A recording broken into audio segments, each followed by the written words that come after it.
Hello, and welcome to Encouraging Leadership, conversations that mobilize today's women leaders, with your host, Ann Miner. Meet leaders who share their observations, knowledge, insight, and perspectives to mobilize you to apply your own leadership in business and in life. Here's your host, Ann Miner.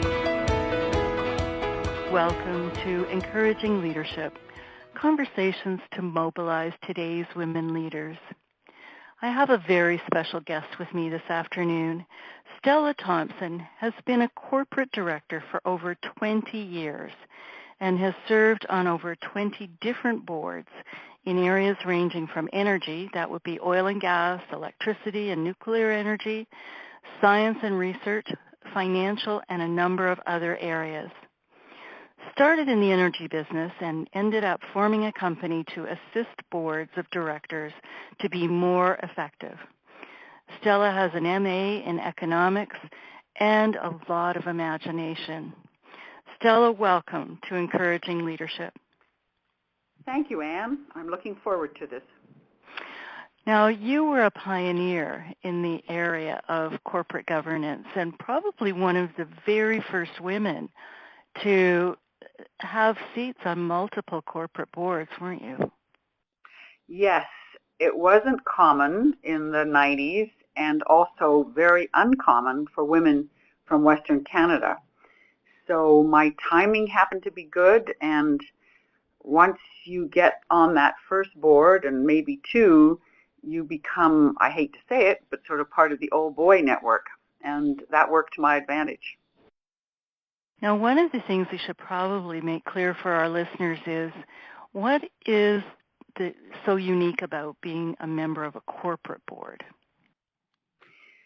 A corporate board differs from a not-for-profit in a number of ways. I would say that it's easier to be on a corporate board than a not-for-profit in a number of aspects. One is that the objective behind a corporate board is generally to make money. The law in Canada has your obligation to serve the interests of the corporation, which does bring in, therefore, employees, suppliers, shareholders, the community. People often think that the board is there to protect shareholders, but in fact, corporate law in Canada differs from the U.S. because we have this much broader obligation, and I'm glad that it's there. With a not-for-profit, of course, you often have multiple stakeholders, sometimes with competing legitimate interests, that make the job much more difficult. The other difference with a corporate board is there's usually a bit more money around, and that, always makes life easier. However, sometimes there isn't, and that can get very tough. You have more, I would say, public scrutiny on a corporate board, and along with that public scrutiny actually goes a lot of legal obligations as well that require a director to be very aware of those obligations. I think the other is a corporate board you get invited, whereas with a not-for-profit, sometimes it's by invitation, other times it's by willingness to volunteer. So those would be some of the differences. Now, did you mention in there that typically corporate board members do receive some compensation? Yes, that would be another difference, a major difference actually. And that compensation can vary all over the map. Smaller companies generally tend to give less compensation, but in the old days, not so much now, you were sometimes given stock options, which could end up being worth way more than a fixed salary.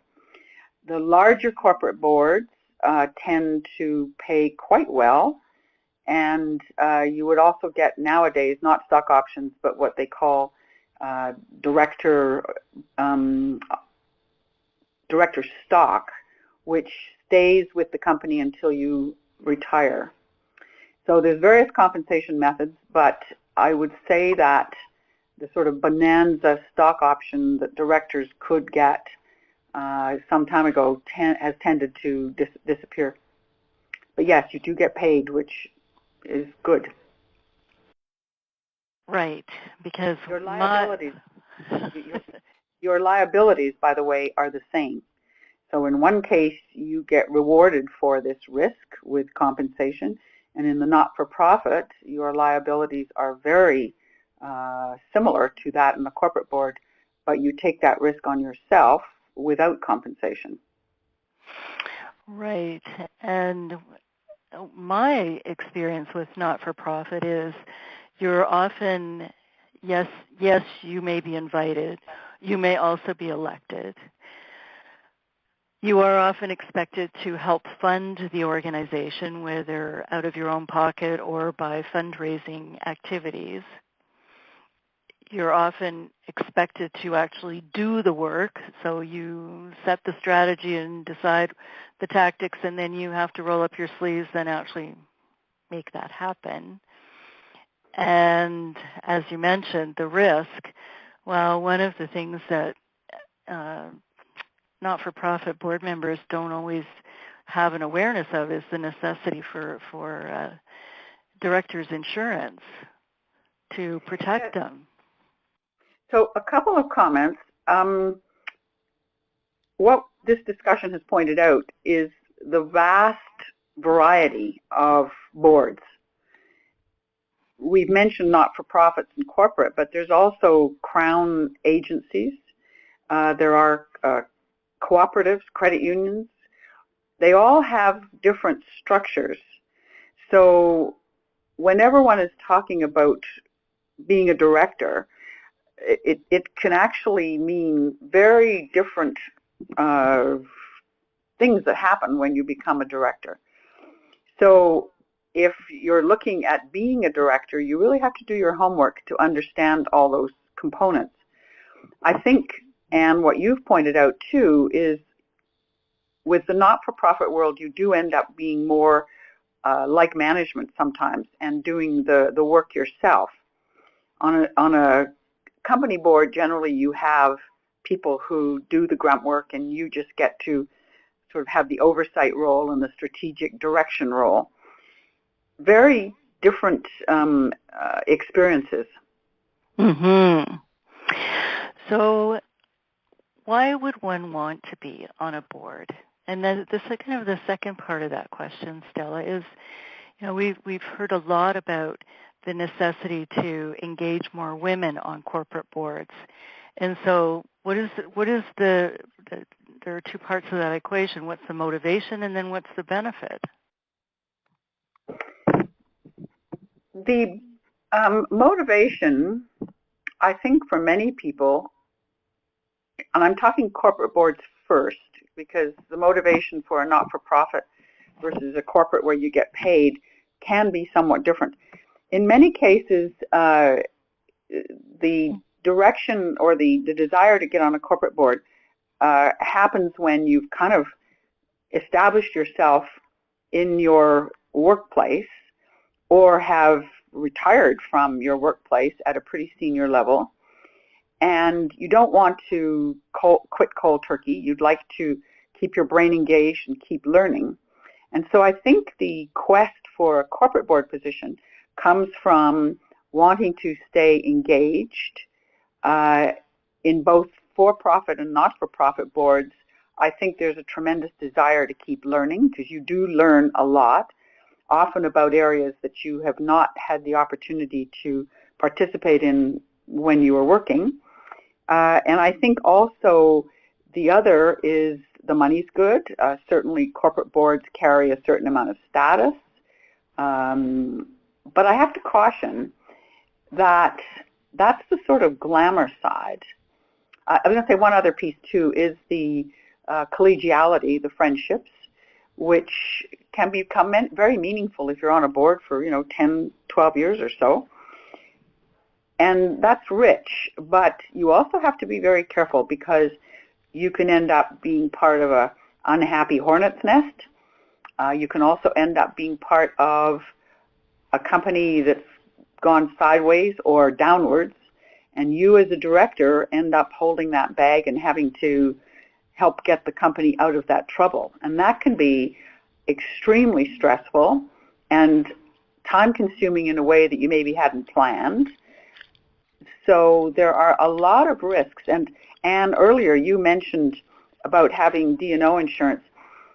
I spent 3 years in Chapter 11 and simultaneously CCAA with a company called Laidlaw, which was the biggest busing company in North America. So we had Greyhound, we had yellow school buses that moved 2.5 million children. We had a big ambulance company. It was the largest 911 responder the world had ever seen, 47,000 ambulances. And then there was the garbage side, which many people knew Laidlaw for, and it was nuclear waste plus regular garbage. So a really difficult company to manage, and it was badly managed, and the board didn't act soon enough, and we spent 3 years having to dig that company out of bankruptcy. And the first people to head for the door was our insurance company, which was an eye-opener for me. And we had $100 million of D&O insurance, so it was a big, big company, 100,000 employees.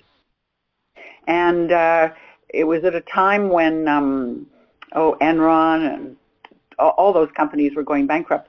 And so one of the insurers, the second tranche, the second 25 million, went bankrupt. And so we were left, instead of 100 million, we had 25 million. And that company immediately pointed fingers and said it was the board's fault. So we were kind of on our own. And I have told that story many times that D&O insurance is very rarely called on, but I haven't heard many people that have had a good experience relying on it. So by far your best bet is don't get in that kind of trouble. Yes, of course. Yeah. Oh, that's very interesting news, and something I certainly was not aware of. Are there any other cautions that you would suggest people be attentive to? Oh, I could go through a huge list because, of course, in retrospect, I realized I could see it all. And that particular company, CP, Canadian Pacific, owned 47%. And I guess they were getting concerned, and so they had managed to sell out just before this debacle began. And partly, I can remember as a director, the chair was weak. The CEO would not respond when the board asked to meet the presidents of these multiple large companies. We never visited them. So that we weren't really given an insight into what was happening in the businesses. We always just had the CFO and the corporate counsel and the CEO in our board meetings. I don't know how many times I asked for a strategy because this conglomeration of completely disaggregated business didn't make any sense to me, and it never happened. So when I look back, number one, if you're going to get on a board, you've got to really, really understand the businesses, and they have to have a holistic approach that makes sense to you. There must be a good chair. I must admit, when I got on the board, the head of Canadian Pacific was one of the other members. I mean, the board was a seemingly very strong board. But once you're on there, if you see signs like no strategy, risk-taking that seems to be unchecked by the other board members, where you're not allowed to meet the people, quit. Quit before things happen, because things will happen. And now, I wasn't that confident in my own judgment, even though the judgment was there. And I sort of thought, well, these very famous guys, would know more, which I have subsequently learned is not necessarily the case. And I would now not hesitate to quit. But that takes a lot of confidence and probably going through a mess or two. Right. Well, it's so interesting. Yes, Back go to the on. question, why would you want to be on boards? Yes. You do learn a lot. I'm curious about business, and I like all business. So the breadth of exposure that you get is fascinating. Also, you make good friends. Plus, you get to see, I ended up traveling the world on boards, which, I would not have done, some pretty exotic places like Sudan and Malaysia and Thailand and Indonesia and Scotland and Norway and Trinidad and, all sorts of places. And multiple times to Grand Cayman for all the wrong reasons. So that was interesting, and you learn a lot about business. So that's on the not-for-profit side. The drivers can be quite different. You get the learning side, you can get the collegiality, but you also get to give back, and we all have to do that or should want to do that, and that can be a tremendous reward. It establishes you in your community in terms of people that you're going to continue to see. The other boards, the corporate boards, can be quite ephemeral. The moment you leave, the water closes and doesn't necessarily continue in friendships. Sometimes they do, but often not. Whereas if you were in your local community on a not-for-profit board, that tends to stick with you. So quite different experiences. Right. So tell me about the benefits of having women on these various boards.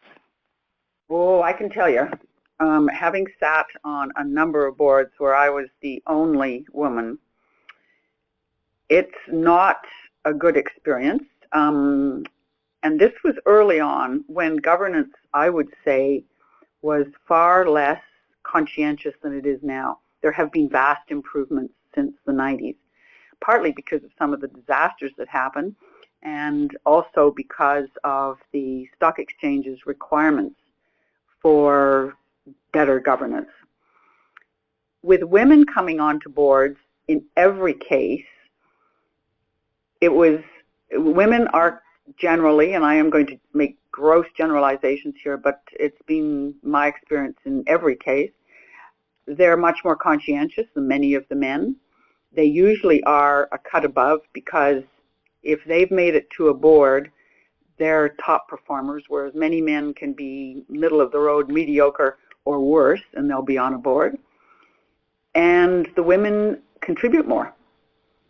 So I had one wonderful experience with atomic energy, where the chair of the board became a woman, and we had, I think, 4 committees, and the committees are a very important part of a board. So there's the audit committee, the governance and HR committee, sort of risk oversight committee, those sorts of things, and they were all chaired by women. And it was a remarkable experience because you knew every one of those committees was going to be doing a thorough job, which when you're talking nuclear, it's what you want. I would think so. Yep. Absolutely. Yep. Absolutely. And there has been research done with companies that have women on their boards compared to those that don't. And the financial performance of the companies with women has been observed to be somewhat superior as well. Yes, we, as part of a group that I belong to, the International Women's Forum of Canada, we submitted, made a submission to the Ontario Securities Commission, which as of tomorrow I'm going to be sort of paraphrasing and submitting to the Alberta Securities Commission, where we did research on the difference that women can make on boards.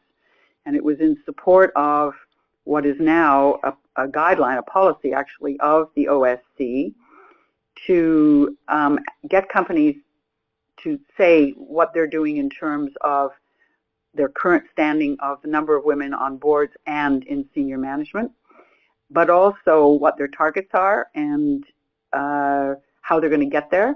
And if they don't have targets and don't have any plans, why not? And in that research, and I'm quoting from memory, I will know this for sure tomorrow because I will have to look it up again, but I think it was Ernst & Young had done, no, Credit Suisse did an analysis of something like 20,000 companies that were over a billion. Does that make sense? Yeah, over a billion capitalization. And they found unequivocally that those that had more women on their boards and in senior management, their financial results, both in terms of stock price, return on investment, and a whole bunch of other parameters, were quite superior for those that had the women versus those that didn't. The other fascinating thing is they looked at this after the 2008 crisis, and they found that the companies that had more women were less affected. They had taken less risk and were better prepared and came through better than those that didn't have women. And that would certainly be my experience. Very interesting. Well, so now we know a lot more than we knew a few minutes ago about corporate boards and not-for-profit and how women can contribute and where you can advance to in that role. Now, another area I wanted to ask you about, Stella, is the transitioning from one career to another. You did one major transition in the last century, and actually more than one. But anyway, yeah, because I ended up going from the big corporate world to running my own company, and simultaneously I began to get on boards of directors. So, and it's been multiple changes, which is good. So other people in general and women in particular will also be confronted with those transitions. And I wonder if you'd share some of your life lessons. Yeah, I've been giving some thought to this because I am a planner by nature. And as I have gone from one thing to the next, I have attempted to do it in a thoughtful way, using some strategic thinking. And I could distill it down to a few things. First of all, if you have to transition because it's imposed on you, and that could be everything from being laid off to absolutely wanting to get out of a terrible job. It can be because somebody close to you dies. It can be because somebody close to you leaves. Whatever it happens to be, having the pieces in place that let you go through that more successfully need to be put in place earlier. And so some of those pieces are making sure that you don't have all your eggs in one basket in terms of your efforts and your time.